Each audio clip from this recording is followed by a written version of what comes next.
এই দুনিয়াতে আমার নেক আমলকে সাথী বানাইতে হবে। আজকে আপনি ধন সম্পদকে সাথী বানাইছেন, সকাল থেকে নিয়ে রাত পর্যন্ত মাথার ঘাম পায়ে ফেলে যে সম্পদ আপনি উপার্জন করতেছেন, এই সম্পদ আপনার সাথে যাবে না।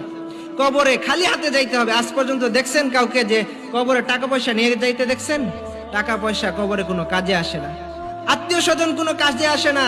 আজকে এই ছেলের জন্য ছেলেকে একটা দামি বাইক কিনে দিতে হবে, মেয়েকে বড় স্কুলে ভর্তি করতে হবে, বউকে দামি ডায়মন্ডের নেকলেস কিনে দিতে হবে।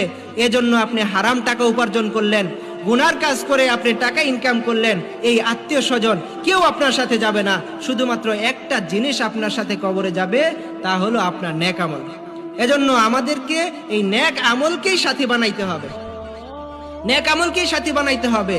কবরে যখন একজন ব্যক্তিকে রাখা হয়, কবরে রাখার পরে তার কাছে দুইজন ফেরেশতা আছে, মুনকার নাকির। এই ফেরেশতা তাকে উঠিয়ে তাকে প্রশ্ন করে, জিজ্ঞাসা করতে থাকে। আমরা জানি তিনটা প্রশ্ন করে, মার রব্বুকা, তোমার রব কে?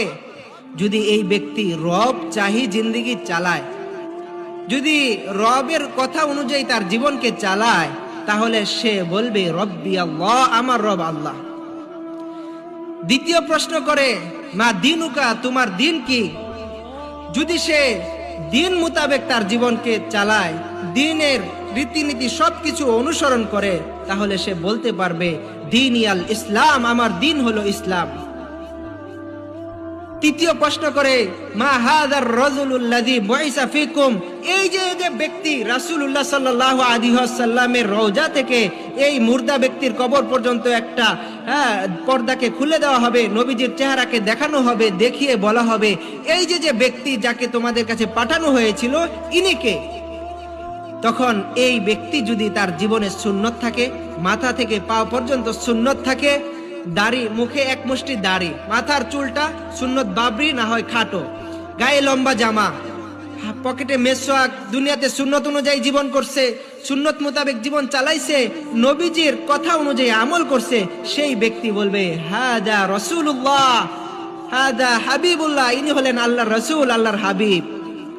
তখন তাকে বলা হবে নাম কা নাউমাতিল আরুস, তুমি ঘুমাও যেমন ভাবে নব দুলহান ঘুমায় থাকে, কিয়ামত পর্যন্ত তুমি ঘুমাইবা, তোমাকে কেউ ডাকবে না।